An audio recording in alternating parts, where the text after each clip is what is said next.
दोस्तों, आपको हमारी तरफ से बहुत बहुत नमस्कार। कैसे हैं आप लोग? मैं आपका दोस्त Santosh Kumar Sharma Youth Competition Times के ऑनलाइन प्लेटफॉर्म पे स्वागत और अभिनंदन करता हूं। दोस्तों, मेरा दृढ़ विश्वास है कि आप लोग अच्छे होंगे, और दृढ़ विश्वास इसलिए है क्योंकि ईश्वर से मैं प्रार्थना करता हूं कि आप लोग प्रसन्न हों, स्वस्थ हों और अपनी पढ़ाई लिखाई सुचारू रूप से कर रहे हों। देखिए, एक बात कही जाती है, तंदुरुस्ती हजार नियामत है। इसका अर्थ होता है दोस्तों कि अगर आप स्वस्थ हैं तो हजार नेमतों के बराबर है ये।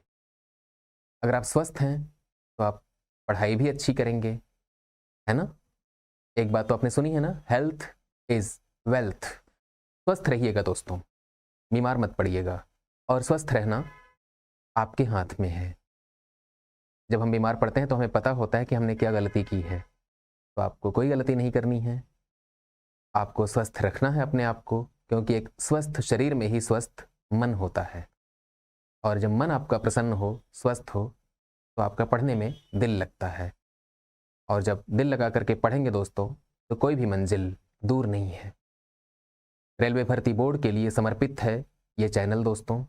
और रेलवे भर्ती बोर्ड की ढेर सारी परीक्षाएं, जैसे कि आरआरबी का एनटीपीसी है, जूनियर इंजीनियर है, सीनियर सेक्शन इंजीनियर है, असिस्टेंट लोको पायलट है, टेक्नीशियन है, आरपीएफ का कांस्टेबल और एसआई है दोस्तों। इन सभी परीक्षाओं के लिए हम लगातार आपके साथ बने हुए हैं। आपके लिए साइंस के वीडियो लेकर के मैं बीच बीच में आ रहा हूं दोस्तों, और आगे भी आपके साथ बना रहूंगा। आप विश्वास कीजिए। आज रसायन विज्ञान यानी कि केमिस्ट्री के कुछ सवाल लेकर के हाजिर हूं दोस्तों। केमिस्ट्री में बड़ा ही रोचक, बड़ा ही इंटरेस्टिंग एक टॉपिक है, उसका नाम है गैसीय नियम। अंग्रेजी में कहते हैं गैसियस लॉज या गैस लॉज। तो गैसीय नियम या गैसियस लॉज के बारे में आज बात करते हैं दोस्तों। गैस क्या है? संसार में या पूरे ब्रह्मांड में दोस्तों जो पदार्थ पाया जाता है, पदार्थ की 5 अवस्थाएं आप लोगों ने पढ़ी हैं, है ना? ठोस, द्रव, गैस और प्लाज्मा और बोस-आइंस्टीन। तो दोस्तों, जो आपके पास 5 अवस्थाएं हैं, उनमें जो गैसियस अवस्था है या गैसीय अवस्था है, उसके बारे में बात कर लेते हैं। जो गैस होती है दोस्तों, उसके अणु दूर दूर होते हैं, और जिस बर्तन में रखी जाती है उस बर्तन की दीवारों से भी टकराते हैं, उस आपस में भी टकराते हैं और ब्राउनियन गति करते रहते हैं। गैसों का दोस्तों विसरण का जो रेट होता है वो बहुत ज़्यादा होता है। विसरण मतलब डिफ्यूज़न। जैसे आप किसी बंद कमरे में अगरबत्ती जलाते हैं तो उसकी खुशबू बड़ी तेजी से फैलती है ना? एक बात आप लोगों ने सुनी होगी, इश्क और मुश्क छुपाए नहीं छुपते। इसमें इश्क का मतलब तो आप लोग जानते होंगे, इश्क मतलब आप लोग तो करते भी हैं, और मुश्क का मतलब होता है दोस्तों सुगंध या खुशबू, है ना? तो इश्क और मुश्क छुपाए नहीं छुपते। इसका मतलब ये हुआ दोस्तों कि अगर आपको किसी से मोहब्बत हो गई तो आप छुपा नहीं पाएंगे। और अगर आप कहीं खुशबू आ रही हो, जैसे पड़ोसी के घर में सूजी का हलवा बन रहा हो, तो सूजी जब वो भून रहे होते हैं कढ़ाई में, तो उसकी स्मेल आसपास के कई घरों तक पहुंच जाती है, और पड़ोसी भी आ जाते हैं कि भाभी जी थोड़ा सा हमारा भी ख्याल रखिए, है ना? तो खुशबू छुपाई नहीं जाती दोस्तों, छुपा सकते भी नहीं है। तो बात कहाँ तक पहुंची थी? गैसों के बारे में। तो गैस क्या होती है दोस्तों?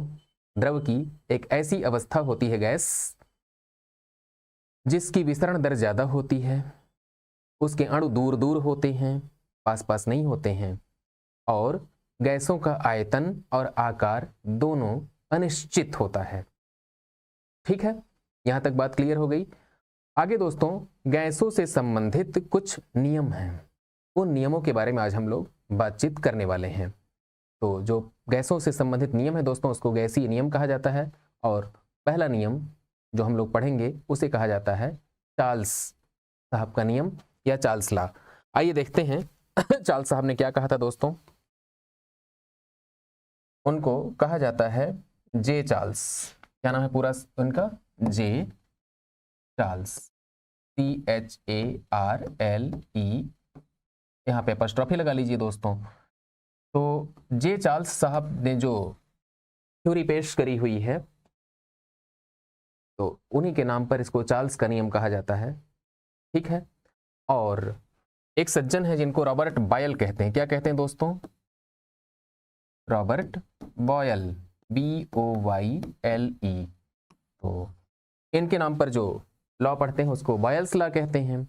बॉयल्स लॉ, चार्ल्स लॉ और आदर्श गैस समीकरण, आइडियल गैस इक्वेशन, ये भी पढ़ते हैं हम लोग।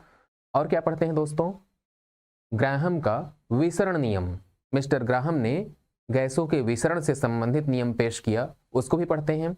और डाल्टन साहब का आंशिक दाब का नियम, है ना। इतनी बातें हम लोग पढ़ते हैं और एक एक करके इन पे हम लोग चर्चा कर लेते हैं, फिर सवालों का सिलसिला शुरू करेंगे। दोस्तों आप बने रहिएगा हमारे साथ, कहीं जाइएगा नहीं, बिल्कुल आराम से चलिए। हम आपको एक एक बात रिलैक्स होकर के बिल्कुल प्यार से समझाने वाले हैं।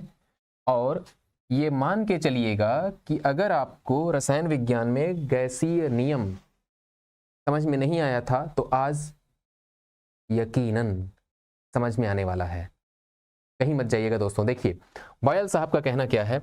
रॉबर्ट बॉयल क्या कहते हैं? रॉबर्ट बॉयल दोस्तों, उनका कहना है कि किसी बर्तन में, किसी सिलेंडर में ऐसे कोई गैस भरी हुई है और मान लीजिए कि गैस भर करके आपने यहाँ पे बंद कर दिया यूं, और जब बंद कर दिया तो कोई आपने यहाँ पे क्या किया है? पिस्टन लगा दिया। ठीक है। इस पिस्टन को दबाएंगे तो क्या होगा? प्रेशर इसका बढ़ेगा, आयतन घटेगा।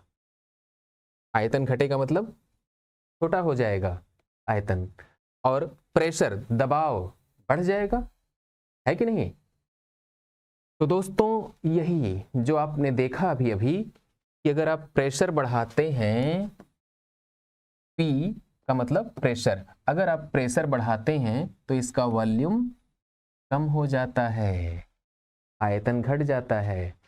इसी को तो रॉबर्ट बॉयल साहब ने कहा था। बॉयल साहब ने क्या कहा था? बॉयल साहब ने कहा था कि टेम्परेचर को स्थिर कर दें। क्या कर दें? टेम्परेचर को स्थिर। स्थिर ताप पर किसी गैस के निश्चित द्रव्यमान का आयतन उसके दाब के व्युत्क्रमानुपाती होता है।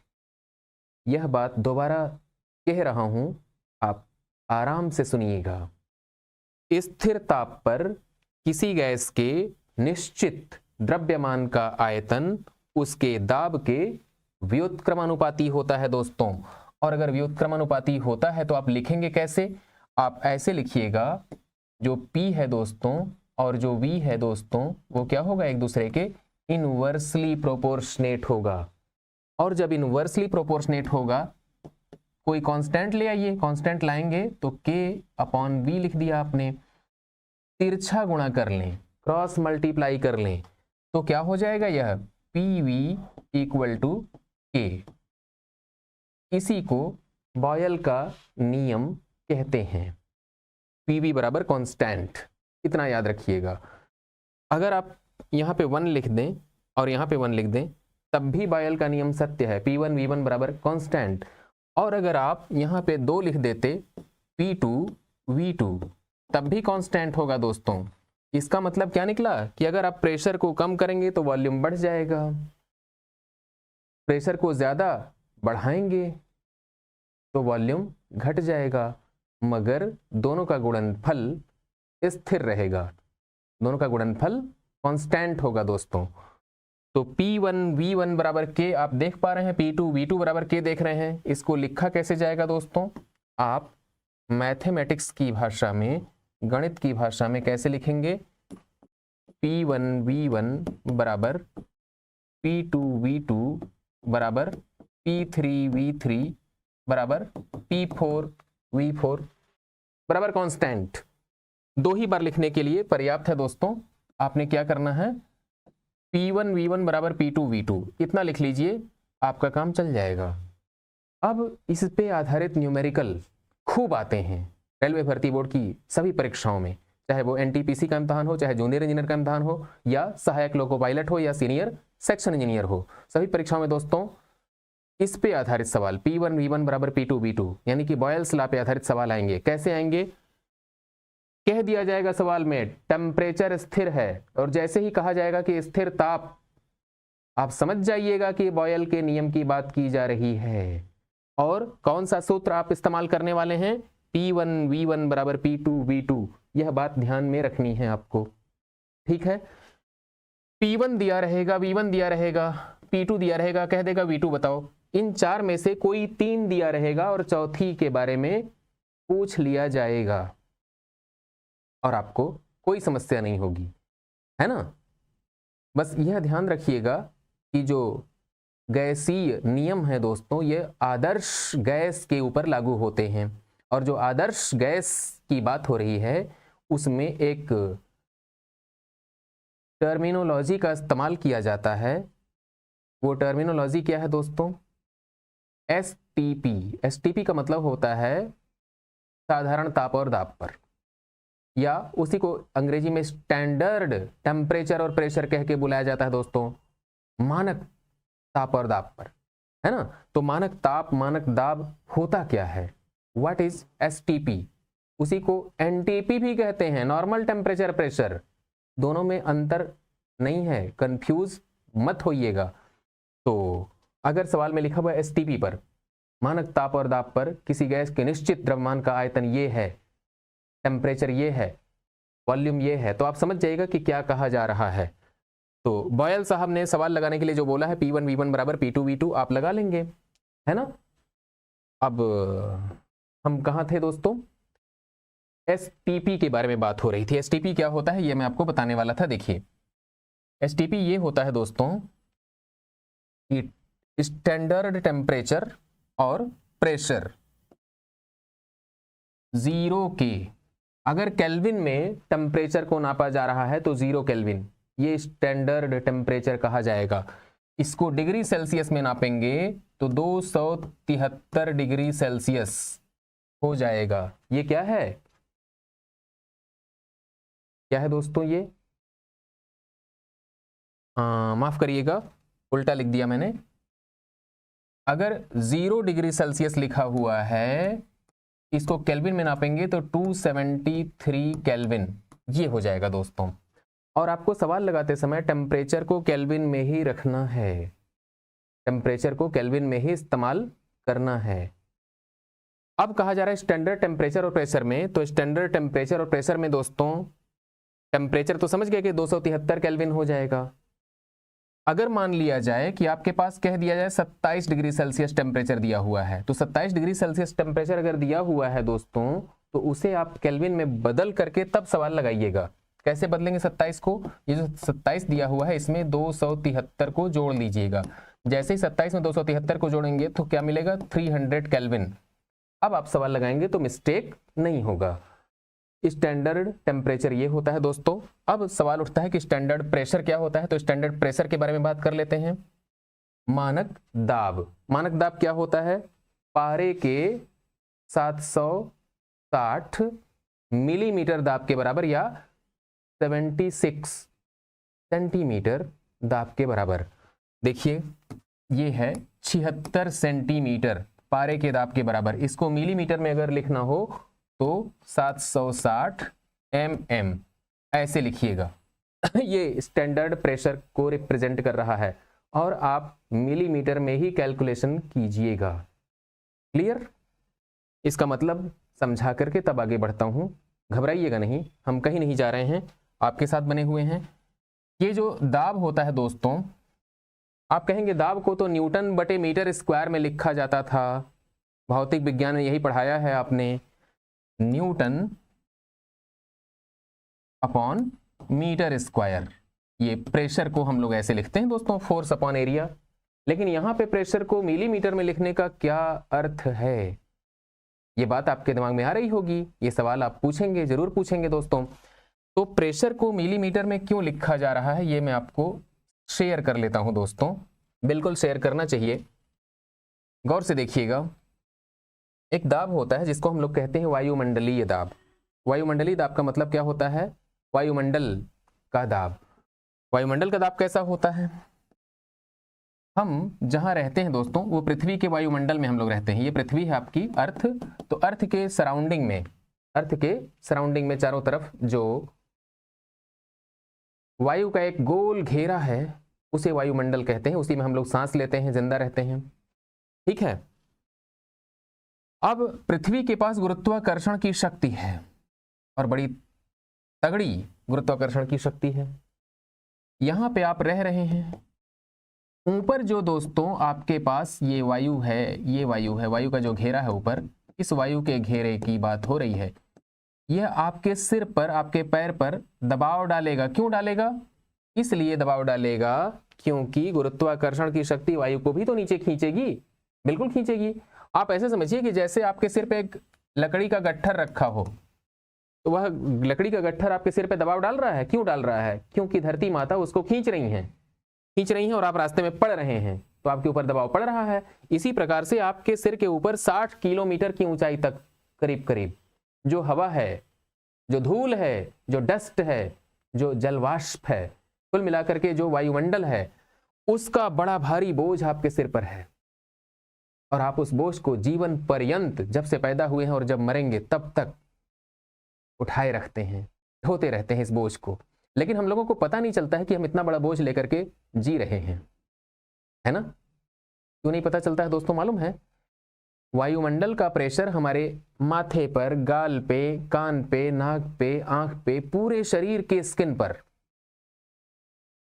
पड़ता है, लेकिन हमको पता नहीं लगता है। क्यों? क्या हम लोग बहुत शक्तिशाली हैं? ना, हमारे शरीर के अंदर जो खून है, जो रक्त है दोस्तों, वो बाहर की तरफ उतना ही दबाव डालता है। उसे रक्तचाप कहते हैं, ब्लड प्रेशर कहते हैं। वह प्रेशर इस वायुमंडलीय दाब को संतुलित रखता है, और हम लोग पता ही नहीं चलने देता है हम लोग को कि ये वायुमंडलीय दाब भी है। आपको पता कब चलेगा वायुमंडलीय दाब के बारे में? जब आप एवरेस्ट की चोटी पर चढ़ जाएं, है ना? ऊपर जैसे ही पृथ्वी की सतह से ऊपर और ऊपर और ऊपर उठते चले जाइए दोस्तों, 30-40 किलोमीटर ऊपर चले जाएं, तो क्या होगा? जान निकल जाएगी। क्यों? वहां पे वायुमंडल का दाब घट जाएगा और ब्लड प्रेशर उतना ही रहेगा। तो हमारे शरीर की स्किन को छेद करके, फोड़ करके खून बाहर आना शुरू करेगा, और हम सांस नहीं ले पाएंगे। हमारा वहीं पे समय पूरा हो जाएगा। तो दोस्तों, वायुमंडलीय दाब के बारे में जिस वैज्ञानिक ने पहली बार लोगों को बताया, उसका नाम है टॉरिसेली। टॉरिसेली साहब ने एक माफ करिएगा बेटा, उपकरण बनाया। उस उपकरण का नाम है बैरोमीटर। बैरोमीटर क्या करता है? वायुमंडल के दाब को नापता है। कैसे नापा जाता है, इसको आइए देख लेते हैं। तो टॉरिसेली साहब ने बैरोमीटर जो बनाया था, उस बैरोमीटर के बारे में बड़े आराम से चलिएगा, कहीं मत जाइएगा दोस्तों। ये देख रहे हैं आप लोग, ये एक बड़ा सा टब ले लिया टॉरिसेली महोदय ने। उस टब में पारा भर दिया, मरकरी। मरकरी एक धातु है जो द्रव अवस्था में होती है और बहुत हैवी होता है दोस्तों। उसका घनत्व पानी के मुकाबले में 13.6 गुना ज्यादा होता है। मतलब एक बाल्टी पानी अगर आप उठा पा रहे हैं और वो 10 किलोग्राम द्रव्यमान का है, एक बाल्टी में पानी रखा है आपने और 10 किलोग्राम पानी रखा है, उसको आप उठा ले रहे हैं आसानी से, लेकिन उतना ही आयतन उसी बाल्टी में पारे का भर दिया जाए, पानी निकाल करके पारा भर दें हम, तो वह 136 किलोग्राम के बराबरी करेगा। 136 किलोग्राम का वजन उठाने में पूरा परिवार शामिल होना पड़ेगा दोस्तों। अकेले तो बड़ा मुश्किल है उठाना, है ना? या तो हम वेटलिफ्टर हों। बहरहाल, हम लोग टॉरिसेली के बारे में बात कर रहे थे। टॉरिसेली साहब ने क्या कहा था? टॉरिसेली साहब ने ये कहा था कि इसमें पारा भर लिया जाए। कैसे पारा भर लिया जाए दोस्तों? ऐसे, ये देखिए, हमने मरकरी को भर दिया इसमें, ये भर दिया हमने पारा, है ना? पारा को दोस्तों पारद भी कहा जाता है, याद रखिएगा। अब इसमें पारा भर दिया हम लोगों ने। लीजिए, बर्तन हमारा ऐसा है, बर्तन हमारा ऐसा है। ये पारे की सतह थोड़ा बीच में उठी हुई रहेगी दोस्तों, उत्तल रहेगी बीच में, है ना। अब एक टेस्ट ट्यूब लेकर आया जाए, टेस्ट ट्यूब को परख नली कहते हैं। कैसी परख नली लाई जाए दोस्तों? ऐसी परख नली लाई जाए जिसकी लंबाई 1 मीटर के आसपास हो और एक तरफ से बंद हो, एक तरफ से खुली हुई हो। टेस्ट ट्यूब होती ही ऐसी है, लेकिन लंबाई हमको थोड़ी ज्यादा चाहिए। उस टेस्ट ट्यूब या परख नली के भीतर की हवा निकाल दें आप, उसके अंदर बिल्कुल निर्वात बना दें आप, है ना, वैक्यूम बना दें। तो अगर उसके अंदर वैक्यूम बना दिया आपने, हवा पूरी निकाल ली आपने, और जो मुंह है उसका बंद करके क्या करिएगा इसके भीतर डुबाएं, तो क्या होगा दोस्तों? ये देखिए, ये परख नली आपने डुबा दी। अब नीचे से जो पारा है दोस्तों, ये ऊपर चढ़ना शुरू करेगा और चढ़ते चढ़ते दोस्तों कुछ ऊंचाई तक जाकर के रुक जाएगा। कहाँ तक जाकर के रुक जाएगा दोस्तों? ये जहां पे रुक जाएगा, यहां से नापा जाएगा तो 76 सेंटीमीटर ऊपर जाके रुकता है, 76 सेंटीमीटर की हाइट पे। यही वायुमंडल के दाब को रिप्रेजेंट करता है। आप समझिए, वायु यहां पे डायरेक्ट इसको दबा रही है, लेकिन इसके भीतर क्योंकि हवा नहीं, निर्वात है, वैक्यूम है ना, तो वहां तो दबाने के लिए वायु नहीं है। तो क्या करेगा दोस्तों? ये पारा ऊपर चढ़ेगा, ऊपर चढ़ेगा, और पारे का ये जो स्तंभ है, पारे का जो ये खंभा है ना, उस स्तंभ के बारे में अंग्रेजी में कॉलम कहते हैं। उस कॉलम के द्वारा इस वाली जगह पे देखिए, आपको हम ऐसे दिखा रहे हैं, आप समझिएगा। यहाँ पे जहाँ पे ये आप टीका लगा हुआ देख रहे हैं ना, नीले रंग का, ये टीका, इस जगह पे, इस बिंदु पर क्या होने वाला है दोस्तों?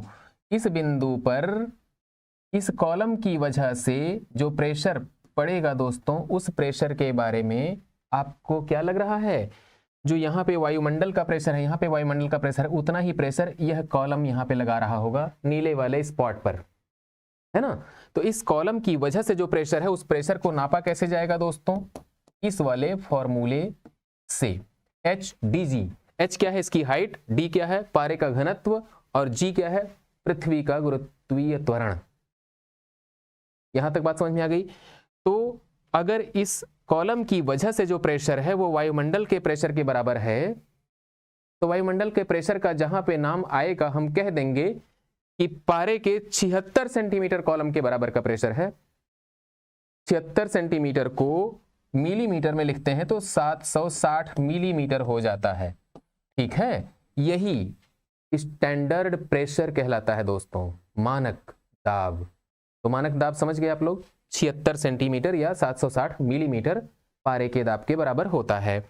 जब आप यहाँ पे प्रेशर निकालने की कोशिश करेंगे तो H को मीटर में रखिएगा, D को किलोग्राम प्रति घन मीटर में रखिएगा, और G को मीटर प्रति सेकंड स्क्वायर में रखिएगा। तो ये पास्कल में निकल के आएगा। किस में आएगा दोस्तों? पास्कल में या न्यूटन प्रति वर्ग मीटर में निकल के आ जाएगा। ये प्रेशर की कहानी हो गई। और ये जो निर्वात है छोटा सा आप देख रहे हैं परख नली में, उसको टॉरिसेली के नाम पर टॉरिसेलियन निर्वात या टॉरिसेलियन वैक्यूम कह के बुलाया जाता है। और यह जो उपकरण आप देख रहे हैं स्क्रीन पर, इसका नाम है बैरोमीटर, दाब मापी या वायु दाब मापी। वायुमंडल के दाब को नापने के लिए जो इंस्ट्रूमेंट है उसे वायु दाब मापी कह के बुलाया जाता है, इसी का नाम बैरोमीटर है दोस्तों। किस आदमी ने बनाया? टॉरिसेली महोदय ने बनाया। यहां तक बात समझ में आ गई? तो स्टैंडर्ड टेम्परेचर क्या होता है दोस्तों? 273 केल्विन, 273 के। यह क्या है? Standard temperature. और 760 मिलीमीटर क्या है? Standard pressure. इन दोनों आंकड़ों का, ये जो दो डाटा हैं, इनका इस्तेमाल आपको गैसीय दाब इस चैप्टर में सवाल लगाते समय बार बार करना पड़ता है दोस्तों। यहां तक बात समझ में आ गई? अब हम लोग आगे बढ़ते हैं। कहाँ बढ़ते हैं दोस्तों? बॉयल्स लॉ हो गया है। बॉयल्स लॉ के बारे में बात हो गई है। क्या बात हो गई है दोस्तों बॉयल्स लॉ के बारे में? P1V1 बराबर P2V2, P1V1 बराबर P1V1 बराबर P2V2, ये बॉयल लॉ है।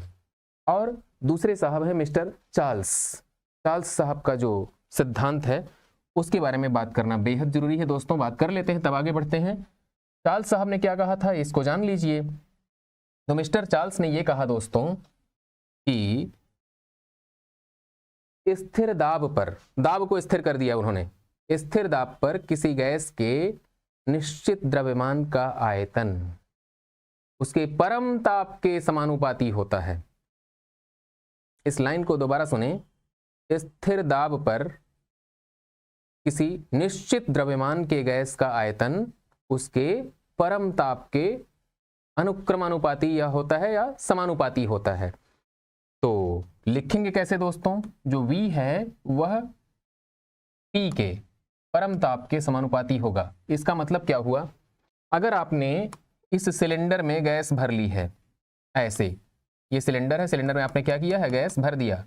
और जब सिलेंडर में आपने गैस भर दिया है दोस्तों, ऐसे ऐसे ऐसे देखिए, और नीचे जमीन पे क्या किया है आपने दोस्तों? एक स्प्रिट लैंप का जुगाड़ किया है, और ये स्प्रिट लैंप की वजह से इसको आप गर्म करने लगे। ये एक्सपेरिमेंट आप घर पे मत करिएगा। स्प्रिट लैंप में आपने फ्लेम को ऑन कर दिया है, मतलब बर्नर ऑन है, स्प्रिट लैंप जलने लगा। इसकी ज्वाला से यह सिलेंडर में जो गैस भरी हुई है उसका तापमान बढ़ेगा। तापमान बढ़ेगा दोस्तों तो ये पिस्टन खिसक खिसक के ऊपर जाएगा, आयतन भी बढ़ेगा। और इसको ठंडा कर दिया जाए, अगर टेम्परेचर कम कर दिया है तो आयतन भी कम होने लगेगा। शर्त क्या है? कि इसके भीतर जो गैस भरी उसका दाब स्थिर रहना चाहिए। चार्ल्स साहब ने यही कहा था, स्थिर दाब पर किसी गैस के निश्चित द्रव्यमान का आयतन उसके परम ताप के अनुक्रमानुपाती होता है या समानुपाती होता है। इस समानुपाती चिन्ह को अगर आप हटाएंगे दोस्तों तो क्या मिलेगा आपको? आपको मिलेगा कोई कांस्टेंट। ठीक है, इस कैपिटल टी को उठा के इधर लाएंगे तो V अपॉन टी बराबर क्या हो जाएगा? कांस्टेंट। और इसको आप चाहें तो V1 अपॉन T1 भी लिख सकते हैं, और इधर क्या लिख सकते हैं दोस्तों?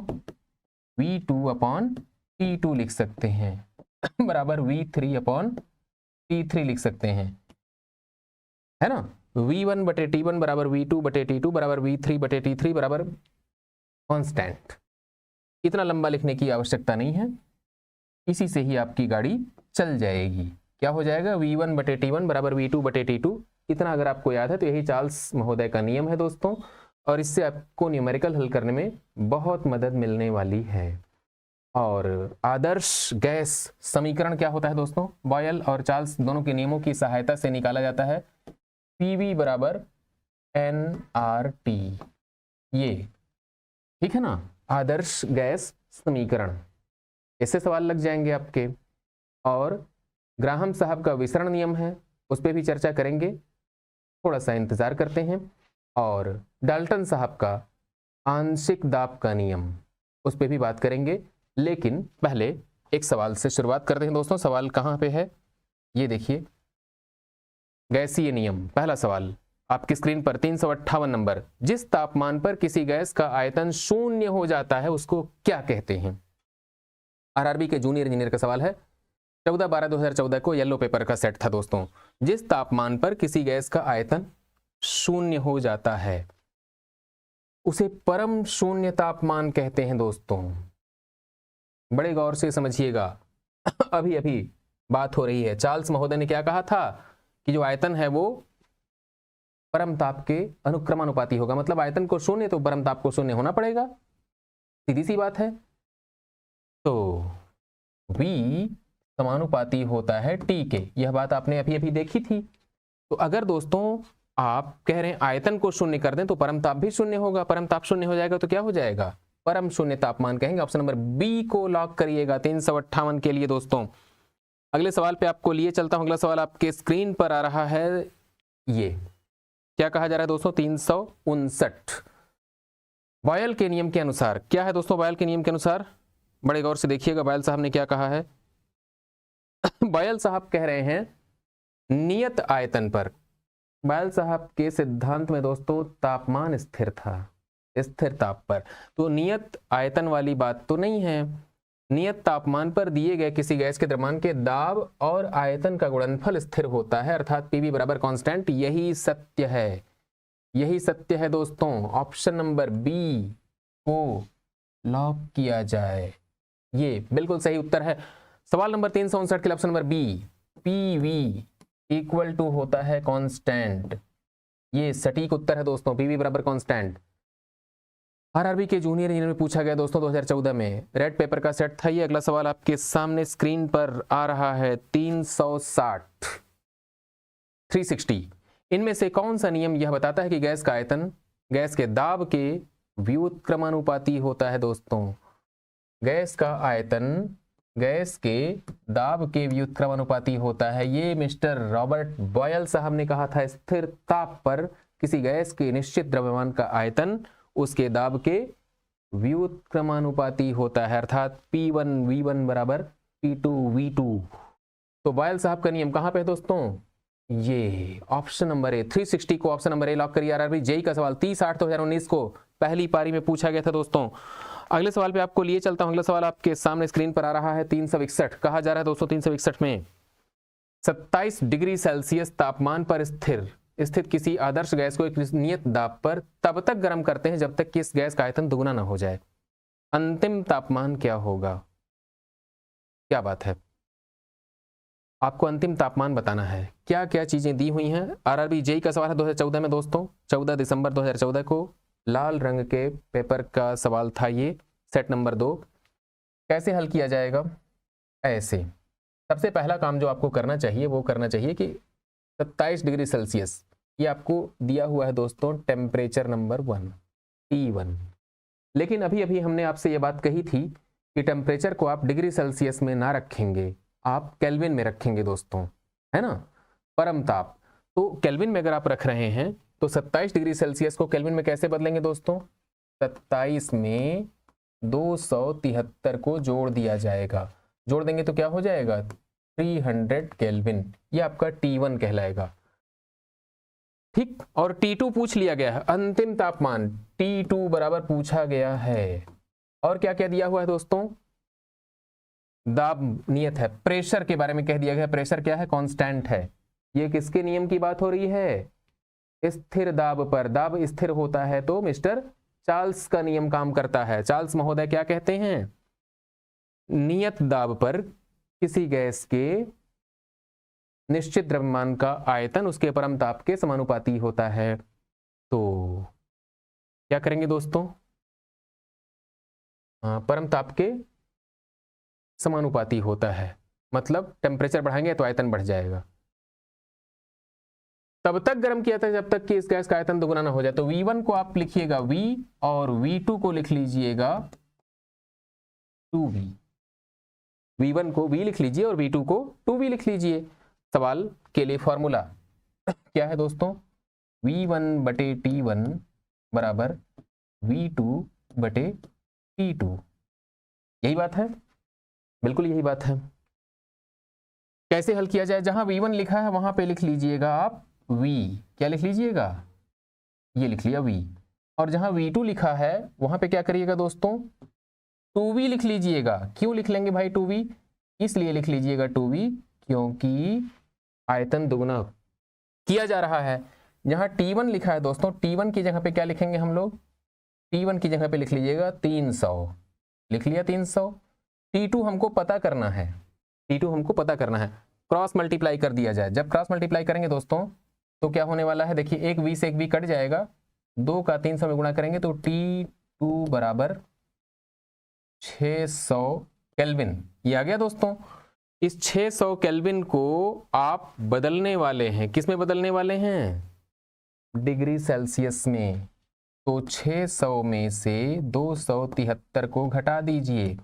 चलिए घटाया 10 में से 3 गए 7, 9 में से 7 गए 2 और 5 में से 2 गए 327 डिग्री सेल्सियस। ये सही उत्तर है दोस्तों, 327 डिग्री सेल्सियस। कहां पे है 327 degree Celsius? Option number B को लॉक करिएगा। सवाल नंबर 361 के लिए ऑप्शन नंबर बी बिल्कुल सही उत्तर है दोस्तों। घबराइएगा नहीं, कहीं जाइएगा नहीं, हमारे साथ बने रहिएगा लास्ट तक। सवाल नंबर 361 के बाद हम लेकर आ रहे हैं दोस्तों सवाल नंबर 362। क्या है दोस्तों 362? आपके सामने स्क्रीन पर अभिलाक्षणिक गैस समीकरण, इसी को आदर्श गैस समीकरण कहते हैं। पीवी बराबर एनआरटी किस गैस के लिए सही प्रकार से लागू होता है?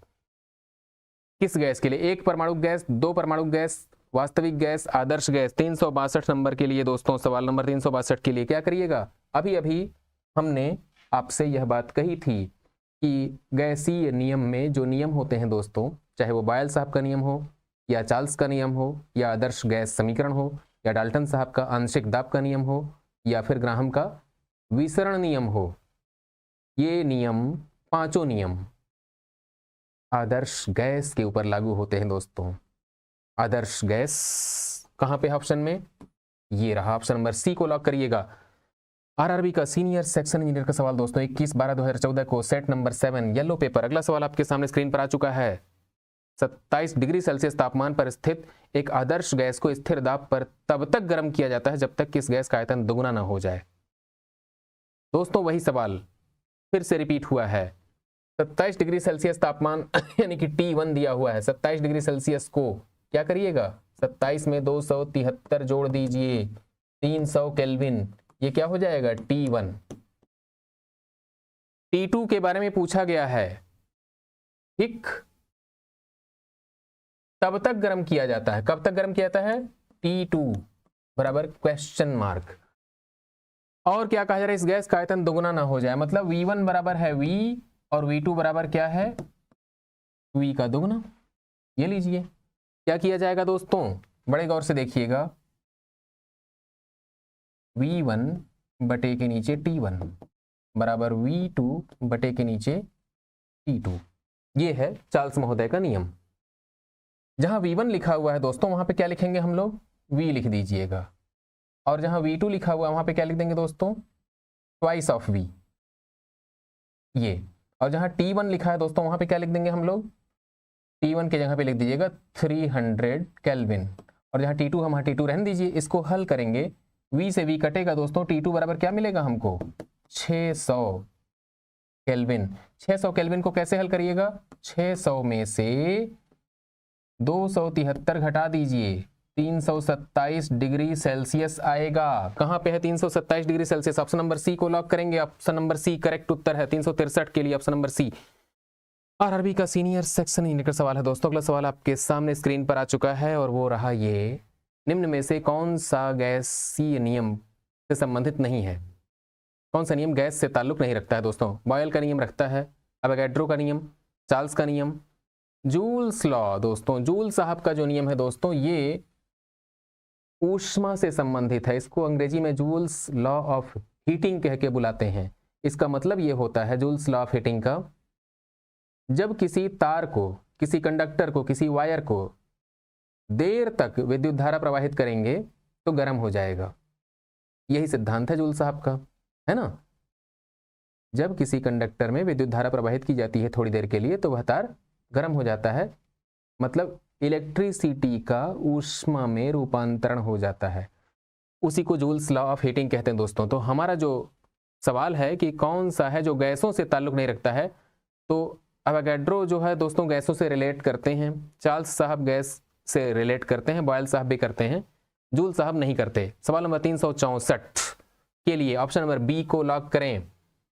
ग्रुप डी का सवाल। अगला सवाल आपके सामने स्क्रीन पर आ चुका है दोस्तों 365, निम्न में से कौन विसरित नहीं होगा? अगरबत्ती का धुआं दोस्तों विसरित होता है। विसरित मतलब अंग्रेजी में डिफ्यूज होना कहते हैं। जैसे अगरबत्ती आपने जला करके रख दी कमरे में तो उसकी खुशबू पड़ोसी के कमरे तक पहुंचती है ना? आपके साथ साथ पड़ोसियों का भी घर महकाए, वातावरण को रखे तरोताजा, अगरबत्ती माजा। ये नाम सुना है आपने कभी? ये विज्ञापन रेडियो पे कभी कभी बजा करता था दोस्तों, अगर आप रेडियो सुनने के शौकीन होंगे।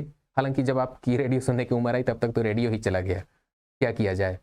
बहरहाल अगला सवाल दोस्तों ये है, कहा जा रहा है निम्न में से कौन विसरित नहीं होगा? अगरबत्ती का धुआं ये तो होता है, इत्र की वाष्प होती है, धुआं भी होता है, मेथी का पाउडर ये विसरित नहीं होता दोस्तों। मेथी का पाउडर तो आपके किचन में मसालदानी में रखा हुआ है, डिब्बे में रखा हुआ है, वो बेचारा कहाँ विसरित होकर के जाएगा, है ना? तो मेथी का पाउडर जहां है वो वहीं रहेगा, वो डिफ्यूज नहीं होगा, विसरित नहीं होगा। लेकिन जो दोस्तों धुआं है, जो इत्र है, जो अगरबत्ती का धुआं है, ये लोग क्या करेंगे? दूसरे के कमरे में पहुंच जाते हैं और बता देते हैं कि आपके यहाँ से ये खुशबू पहुंच रही है। आरआरबी ग्रुप डी का सवाल है। अगला सवाल आपके सामने स्क्रीन पर दोस्तों, विसरण के बारे में निम्नलिखित में से क्या सही नहीं है? गैसों के विसरण की दर उनके आयतन पर निर्भर करती है? बिल्कुल नहीं करती है दोस्तों। सवाल नंबर 366, आराम से देखिएगा 366 को, क्या कहा जा रहा है विसरण के बारे में दोस्तों। विसरण में कण उच्च सांद्रता से निम्न सांद्रता की ओर गति करते हैं। हाँ, विसरण के गैसों के विसरण की दर ठोस और द्रव की तुलना में अधिक होती है, बिल्कुल सत्य है। विसरण केवल तभी संभव है जब पदार्थ के कण लगातार गतिमान अवस्था में हों। सवाल नंबर 366 के लिए बोला जा रहा है कि निम्नलिखित में से क्या चीज सही नहीं है। तो नीचे के तीनों बातें तो सही हैं दोस्तों, जो गलत है वो ये है ऑप्शन नंबर पहला, इसी को लॉक करिएगा। सवाल नंबर 366 के लिए ऑप्शन नंबर ए को लॉक करें। आरआरबी ग्रुप डी का सवाल आगे दोस्तों आपके सामने, गैसों का कौन सा गुण इन्हें सुवाह्य बनाता है? विसरण, संपीड्यता, आकार, आयतन। 367 के लिए दोस्तों सुवाह्य, संपीड्यता मतलब होता है गैसों को कितना आप दबा सकते हैं, है ना। जब गैसों को आप दबाते हैं दोस्तों तो गैसों का प्रेशर बढ़ता है, और जब प्रेशर बढ़ जाता है तो कौन सी घटना घटेगी दोस्तों? आप कहेंगे कि हमने गैस को कंप्रेस किया है। क्या किया है? गैस को कंप्रेस किया है। जैसे ये आपके पास क्या है, एक पिस्टन है, ऐसे पिस्टन बना दिया आपने, यहाँ पे गैस भरी हुई है। अब जब गैस भरी हुई है दोस्तों और यहाँ पे आपने पिस्टन लगा लिया ऐसे, इससे आप क्या करते हैं, गैस को प्रेशराइज करते हैं, दबाव डालते हैं। दबाव डालेंगे तो क्या होगा, इसका आयतन घटेगा, प्रेशर बढ़ेगा, और जब प्रेशर बढ़ जाएगा दोस्तों तो इसका मतलब कि गैस प्रेशर ले सकती है। इसको संपीड्य कहते हैं, अंग्रेजी में कंप्रेसिबल कहा जाता है दोस्तों। तो जो कंप्रेसिबिलिटी होती है वो, या संपीड्यता है, वही वह गुण है जो इनको सुवाह्य बनाता है। अगर थोड़ा सा इसमें कहीं पे छेद हो जाए इस बर्तन में ऐसे लीजिए, तो ये पूरी की पूरी गैस क्या होगी, बाहर जाकर के विसरित होगी दोस्तों, है ना, बाहर जाकर के बह जाएगी। तो बाहर निकलने का जो गुण है वो क्या है, सुवाह्य। सुवाह्य बनाने का काम कौन करेगा, प्रेशर। मतलब गैस में अगर कंप्रेसिबिलिटी का गुण है, संपीड्यता का गुण है, तब ये वाली प्रॉपर्टी मिलेगी दोस्तों। सवाल नंबर 367 के लिए ऑप्शन नंबर बी को लॉक करिए दोस्तों। अगला सवाल आपके सामने स्क्रीन पर आ रहा है 368। क्या कहा जा रहा है, डाल्टन साहब का आंशिक दाब का नियम निम्नलिखित में से किस समीकरण पर लागू होता है? बहुत बढ़िया सवाल दोस्तों। डाल्टन का आंशिक दाब का नियम 368 के लिए क्या करना है दोस्तों? 368 के लिए बड़े गौर से देखिएगा। CO plus H2 NO plus O2 H2 plus Cl2 HN3 plus HCl। तो इस सवाल को हल किया जाए इससे पहले आपसे कुछ बात कर लेते हैं दोस्तों। बातें बहुत जरूरी हैं, है ना। आपसे जब बात करते हैं तो दिल को बड़ा सुकून मिलता है, खुशी मिलती है। लेकिन ये जो हमारी आपकी बातचीत हो रही है दोस्तों, हम तो बात कर पा रहे हैं, लेकिन आप अपनी बात हमसे कैसे कहेंगे, है ना। कमेंट बॉक्स है, वहां जाइए, अपनी बात रखिए, हम सुन लेंगे। बिल्कुल सुनते हैं दोस्तों। आप ये मत सोचिए कि आपके कमेंट पढ़े नहीं जा रहे हैं, पढ़ता हूं, निरंतर पढ़ता हूं दोस्तों। तो कहां तक बात पहुंची थी हमारे आपके बीच में, डाल्टन का आंशिक दाब का नियम। डाल्टन साहब अपने आंशिक दाब के नियम में क्या कहते हैं? कहते हैं कि किसी बर्तन में, किसी सिलेंडर में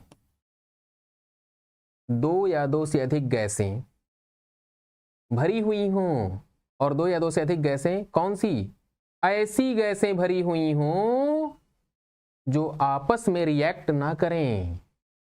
इस बात का खास तौर पे आपको ख्याल रखना है। किन गैसों के बारे में डाल्टन साहब ने ये आंशिक दाब का नियम प्रस्तुत किया है दोस्तों? ऐसी गैसें जो आपस में अभिक्रिया नहीं करती हों, उनको जब आपस में रख दिया जाएगा, मान लीजिए कि आपने ऐसे एक और बर्तन ले लिया है, ले लिया भैया, ये लीजिए दूसरा बर्तन ले लिया आपने, ये लीजिए तीसरा भी बर्तन ले लिया आपने, बर्तन ही बर्तन है आपके पास, बहुत बर्तन है। यहाँ पे गैस A है और यहाँ पे गैस B है। इस गैस को आपने ऐसे भर दिया दोस्तों, ठीक। इस गैस का इस बर्तन की दीवारों पर जो दाब है, जो प्रेशर है, वो मान लीजिए कि P1 है, और गैस B यहाँ पे भरी हुई है। इनका जो इस बर्तन की दीवारों पर दाब है वो है P2। अब आपका मन करता है कि इनको और इनको एक ही बर्तन में भर दिया जाए, 2 अलग अलग बर्तन में ना रखें। तो जब गैस A और गैस B दोनों को एक ही बर्तन में भरेंगे, और गैस लीक नहीं होने देना है, जितना गैस है उतना पूरा का पूरा आपको भरना है। ठीक। और आयतन भी जितना है उतना ही निश्चित रखिए, मतलब इसका आयतन अगर 1 लीटर था, इसका 1 लीटर था, तो 1 लीटर में अब दोनों समा जाएं, इसका आपको बंदोबस्त करना है। तो जब ए और बी दोनों गैसों को इसी में भर देंगे दोस्तों, तो जाहिर सी बात है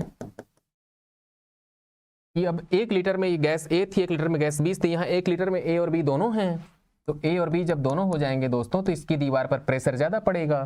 तो डाल्टन साहब ने कहा था कि अगर गैस ए और गैस बी दोनों आपस में अभिक्रिया नहीं करने वाली गैसें हैं, तो यहाँ पे जो नेट प्रेशर होगा इसकी दीवारों पर, जो तुल्य दाब होगा, इक्विवेलेंट प्रेशर होगा, वो P1 और P2 के बराबर होगा। यानी कि जो P है वो P1 प्लस P2 के बराबर होता है। अगर तीसरी गैस होती उसको भी भर लेते तो P3 लिख देते, चौथी होती तो ऐसे करते चले जाते, है ना। तो जो कुल दाब है दोस्तों वो गैसों के आंशिक दाब के योगफल के बराबर होगा। यही डाल्टन साहब का कहना है। इसे कहते हैं डाल्टन का आंशिक दाब का नियम, Dalton's law of partial pressure. यहां तक बात समझ में आ गई दोस्तों। अब सवाल पे आते हैं। सवाल क्या कहा जा रहा है, डाल्टन का आंशिक दाब का नियम निम्नलिखित में से किस समीकरण पे लागू होता है। तो दोस्तों NO प्लस O2 ये आपस में अभिक्रिया करती हैं, H2 प्लस Cl2 दौड़ दौड़ के अभिक्रिया करती हैं दोस्तों, HN3 प्लस HCl यह भी अभिक्रिया करती है। ये जो कार्बन मोनोऑक्साइड और हाइड्रोजन है दोस्तों, ये आपस में रिएक्ट नहीं करेंगी, और जब नहीं करेंगी दोस्तों तो इस पे आंशिक दाब का नियम लागू होता है। ऑप्शन नंबर ए को लॉक किया जाए। अगला सवाल आपके सामने स्क्रीन पर आ रहा है 369। गैस की मात्रा किसके व्युत्क्रमानुपाती होती है दोस्तों। क्या बात है, क्या बात है। सवाल नंबर 369 को गौर से देखिए। गैस की मात्रा, मात्रा मतलब क्या होता है, आयतन, किसके व्युत्क्रमानुपाती, दाब के। मतलब दाब बढ़ा दीजिए तो आयतन घट जाएगा, है ना, और दाब को कम कर दें तो आयतन बढ़ जाएगा दोस्तों। ऑप्शन नंबर ए को लॉक करिएगा। आप ऐसे समझिए, डरने की कोई बात नहीं है। ये देखिए, ये आपने क्या किया है दोस्तों, पिस्टन बना दिया और इस सिलेंडर में गैस भर दी गई है, और यहां पे आपने 1 किलो का बाट रख दिया। इसका आयतन V है, 2 किलो का बाट रखेंगे आयतन कम हो जाएगा। मतलब प्रेशर बढ़ाने से आयतन घटता है। प्रेशर और वॉल्यूम दोनों एक दूसरे के क्या है, इनवर्सली प्रोपोर्शनेट। तो गैस की मात्रा, मात्रा मतलब आयतन से है यहाँ पे, है ना। मात्रा मतलब द्रव्यमान मत समझिएगा, द्रव्यमान तो निश्चित है, निश्चित द्रव्यमान का आयतन है। तो यहाँ आयतन की बात हो रही है। गैस का आयतन क्या होता है, दाब के व्युत्क्रमानुपाती आयतन। ऑप्शन नंबर ए को लॉक करिएगा दोस्तों। समय के नहीं होता, घनत्व के नहीं होता, द्रव्यमान के नहीं होता है। 369 के लिए ऑप्शन नंबर ए बिल्कुल सही उत्तर। अगला सवाल आपके सामने 370 दोस्तों। 370 एक आइडियल गैस का 4 ग्राम 54.6 केल्विन और 2 एटमॉस्फेरिक प्रेशर पर 5.6 मीटर क्यूबिक का परिमाण प्राप्त करता है। उसका आणविक भार कितना होगा। बहुत बढ़िया सवाल दोस्तों, आराम से देखिएगा। आदर्श गैस के लिए यहां पे लिखा है ना, एक आइडियल गैस का 4 ग्राम 54.6 केल्विन और 2 एटमॉस्फेरिक प्रेशर, वायुमंडलीय दाब 2 पर 5.6 घन मीटर का परिमाण आयतन दिया हुआ है, प्राप्त करता है। उसका आणविक भार या अणुभार क्या होगा। बहुत बढ़िया सवाल दोस्तों, आदर्श गैस समीकरण से हल होने वाला है। PV बराबर होता है nRT। PV बराबर क्या होता है दोस्तों, nRT। आराम से देखिए, हमें क्या निकालने की दरकार है। हमें करना है दोस्तों n बराबर क्या हो जाएगा, PV में RT से भाग दे दीजिए, दे दिया जाएगा। P मतलब प्रेशर, क्या कहा जा रहा है, 2 एटमॉस्फेरिक प्रेशर। तो जहां पे एटमॉस्फेरिक प्रेशर दोस्तों 2 लिख दिया जाए, और 5.6 घन मीटर की बात हो रही है।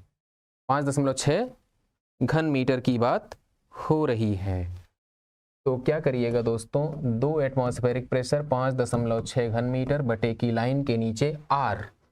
R मतलब होता है दोस्तों गैस नियतांक, क्या करिएगा 0.82 और T की वैल्यू लिखनी है 54.6 केल्विन। 54.6 आराम से लिख लीजिएगा यहाँ पे, ये है 54.6। अब दोस्तों ये जो लिख लिया गया है इसको सॉल्व करना है। कैसे सॉल्व करना है, देखिए 0.82 का दशमलव आप हटाइएगा तो यहाँ पर 560 हो जाएगा 2 गुणे 560 अपॉन, यहाँ पे लिख लीजिएगा 82 इंटू 54.6। ठीक है, इसको 2 को 82 से काटेंगे नीचे 41 हो जाएगा दोस्तों ना। फिर 41 से भाग दीजिए, जो आएगा उसमें 54 का भाग दीजिए, तो आपको जो मिलेगा दोस्तों वो क्या मिलेगा 15.9 के आसपास। इसको लगभग में 16 मानेंगे अप्रॉक्सीमेशन में। 16 कहाँ पे है दोस्तों, ऑप्शन नंबर बी को लॉक कर दीजिए, यही सही उत्तर है। आरआरबी ग्रुप डी का सवाल है 12 दिसंबर 2018 को। तीसरी पारी में पूछा गया था दोस्तों, 370 नंबर कंप्लीट हो चुका है। अगला सवाल आपके सामने स्क्रीन पर आ रहा है 371। किस नियम के अनुसार स्थिर तापमान पर गैस का आयतन दाब के व्युत्क्रमानुपाती होता है दोस्तों? ये तो सवाल आसान है, ये आसान सवाल है दोस्तों। स्थिर ताप, बार बार ये बात हो रही है, जब टेम्परेचर को स्थिर कर देते हैं तो क्या होता है, स्थिर ताप पर किसी गैस के निश्चित द्रव्यमान का आयतन उसके दाब के व्युत्क्रमानुपाती होता है दोस्तों। यानी कि जो V है वो प्रेशर के इनवर्सली प्रोपोर्शनेट होता है। ये मिस्टर बॉयल साहब का नियम है दोस्तों। बॉयल के नियम अनुसार ऑप्शन नंबर ए को लॉक किया जाए। आरआरबी के एनटीपीसी का सवाल दोस्तों 28/12/2020 को पूछा गया था ये सवाल। अगला सवाल आपके सामने अगले वीडियो में दोस्तों, अगला सवाल अगले वीडियो में आएगा और यकीनन आएगा, आप घबराइएगा नहीं। आपके सामने हम अगले वीडियो में दोबारा हाजिर होंगे। अभी अपने दोस्त संतोष कुमार शर्मा को आज्ञा दीजिए दोस्तों। लेकिन हमारे चैनल को अगर आपने अभी तक सब्सक्राइब नहीं किया है तो आपसे गुजारिश है, निवेदन है, रिक्वेस्ट है, हमारे चैनल को आप सब्सक्राइब ज़रूर कर लीजिएगा। और ये वीडियो अगर आपको थोड़ा सा भी अच्छा लगा हो तो अपने दोस्तों को शेयर ज़रूर करें दोस्तों। और आपके कमेंट का, आपकी प्रतिक्रिया का हमें बड़ी बेसब्री से इंतज़ार रहता है। सुबह से शाम होते होते कई बार हम आपके कमेंट्स पढ़ते हैं दोस्तों, तो आप कमेंट ज़रूर कीजिएगा। अच्छा भी कर सकते हैं, अगर आपको कोई नाराज़गी है तो उसे भी लिख सकते हैं, कोई सुझाव है उसे भी लिख सकते हैं दोस्तों। हम उसको अगले वीडियो में कोशिश करेंगे कि पूरा किया जाए। अब इजाज़त लेने का वक्त आ गया है। यूथ कॉम्पिटिशन टाइम्स की ओर से संतोष कुमार शर्मा आपसे अनुमति लेता है। नमस्कार।